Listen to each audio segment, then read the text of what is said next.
Well, perhaps it is interesting to go on a little bit further on this problem of strategy. So, for example, in the case of Holland, we had something like a population census. You were obliged to fill in your papers and so on, you know. So this you would call, if you are not filling in your papers, civil disobedience. Right.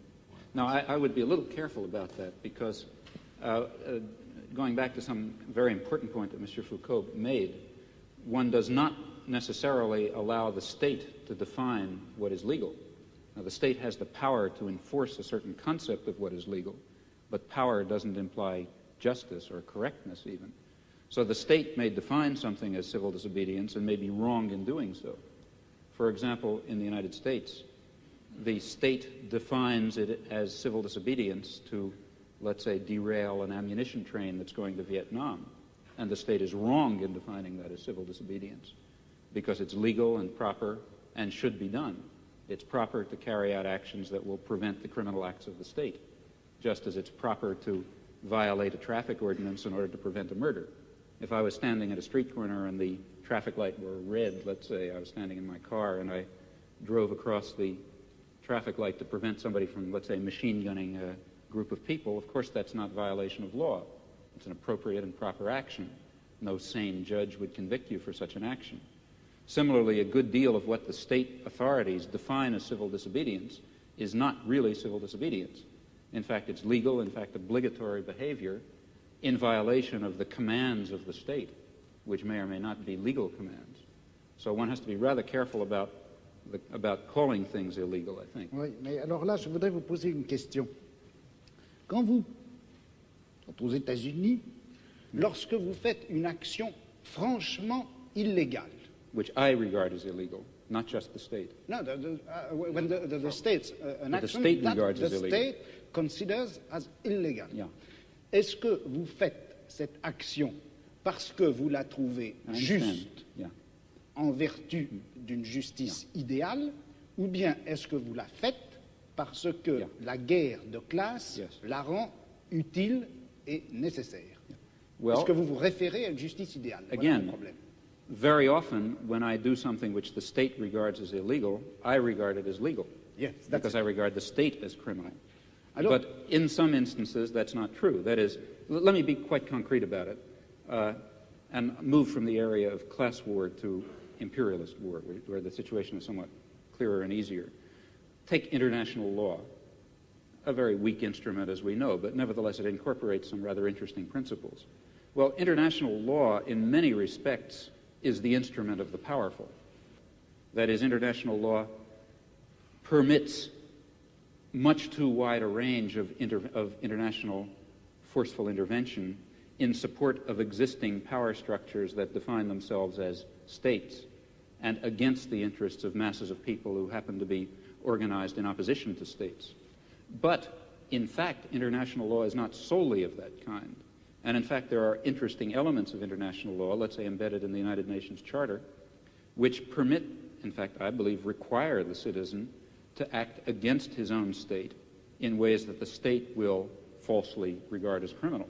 But nevertheless, he's acting legally, because international law also happens to prohibit the threat or use of force in international affairs, except under some very narrow circumstances, of which, for example, the war in Vietnam is not one.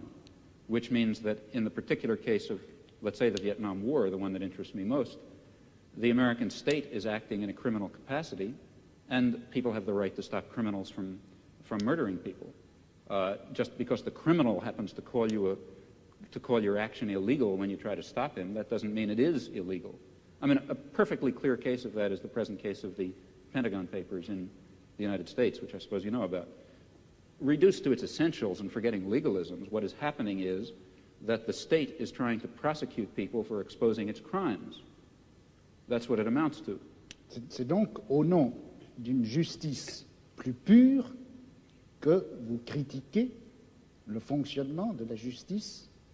Parce que, c'est pour moi, si vous voulez, important de savoir ça, parce que nous avons actuellement en France un débat sur le problème de la justice et à propos de l'institution d'un tribunal populaire à propos de la justice, vous connaissez le problème. Et un certain nombre de gens, comme Sartre par exemple, pensent que pour faire actuellement la critique du système pénal en France, ou pour faire la critique des pratiques policières, de la manière dont la police se conduit, il faut faire une sorte de tribunal qui, au nom d'une justice idéale, d'une justice supérieure, d'une justice humaine en général, condamnera la pratique des juges français ou des policiers français. Et puis, il y a un autre groupe de gens, et je me sens, je travaille avec ces gens-là, qui disent non, il ne faut pas faire cela parce que quand vous vous référez à la justice idéale que le tribunal serait censé appliquer, vous vous référez en fait à un certain nombre d'idées de justice qui ont été formées à notre époque par un certain groupe d'individus qui sont eux-mêmes, malgré tout, d'une façon directe ou indirecte, les produits de la société dans laquelle nous nous trouvons. Il faut attaquer les pratiques de la justice, il faut attaquer la police, il faut attaquer les pratiques policières, mais en termes de guerre et non pas en termes de justice. But you see, surely you believe that your role in the war is a just role, that you're fighting a just war, to bring in a concept from another domain. And that, I think, is important. If you thought that you were fighting an unjust war, you couldn't follow that line of reasoning. And I would like to slightly reformulate what you said. It doesn't seem to me that the difference is between legality and ideal justice. It's rather between legality and better justice. Now, this better system may have its defects, certainly will. But comparing the better system with the existing system and not being confused into thinking that our better system is the ideal system, we can then argue, I think, as follows, that the concept of legality and the concept of justice are not identical. They're not entirely distinct either. Insofar as legality incorporates justice in this notion, in this sense of better justice, referring to a better society, then we should follow and obey the law, and force the state to obey the law, and force the great